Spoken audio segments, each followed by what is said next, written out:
It's your top story on NBC Nebraska News at 10. Good evening, I'm Spencer Schubert. And in-person meetings. A twisted plan unfolding from a man in small central Nebraska neighborhoods. And NBC Nebraska's Jackie Kent spoke with Honkin's neighbors tonight, and she joins us now live in studio with their perspective. Jackie. KPD says 2 men were stabbed after a large fight between 15 people, and there were around 150 onlookers.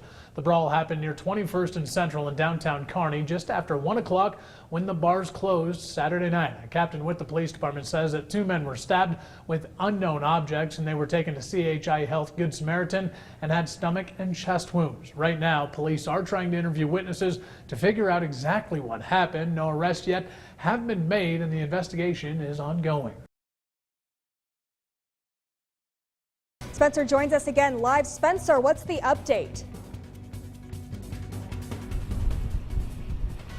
Thank you, Jackie. We do have some updates to bring to you here. Just east of Hastings, about 3 to 4 miles east of Hastings on Heartland Avenue, a semi-trailer has collided with a train.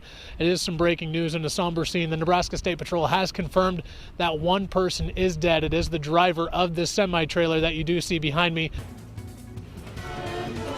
Thank you, Catherine. We are live, and you can't go wrong with the environment we have right now. It's very festive, to say the least.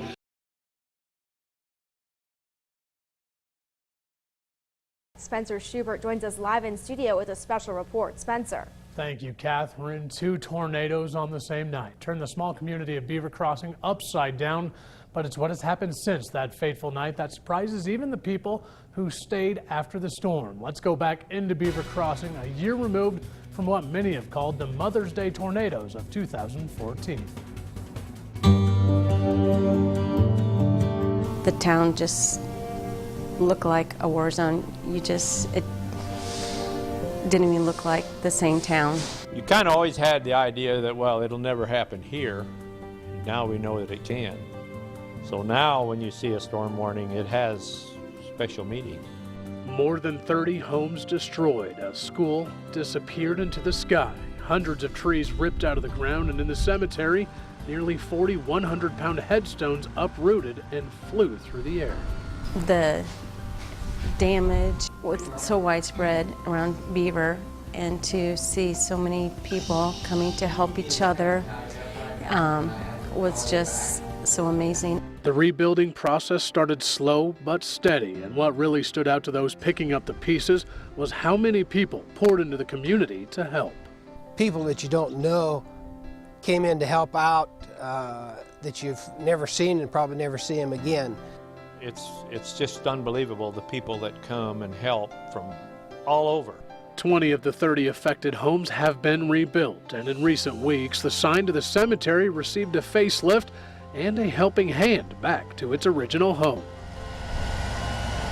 There's so much that's happened, it's all good.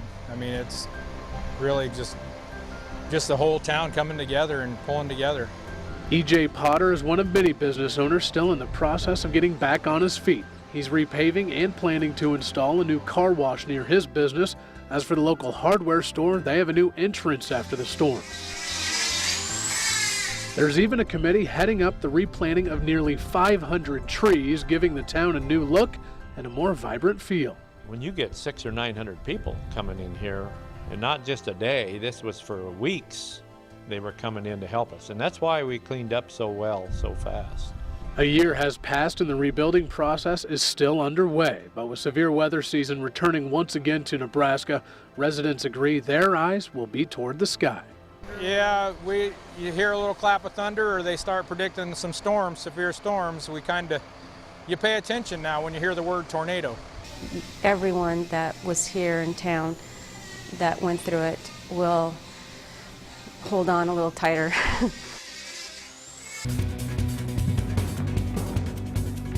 In late July of 2015, Jeremy and Jasmine Vinzenz received news that turned their world upside down. Their 1-year-old daughter had stage 4 cancer. That's not the ending to this story. It's only the beginning, because what happened over the next several months turned a toddler from Gibbon into a national cause. You think death. You think my child is going to die.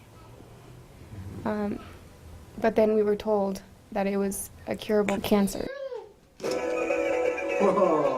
Jeremy and Jasmine Vincennes didn't know how long it would take or how much money it would cost, but they knew they were going to fight as hard as they could for their daughter, Sophia.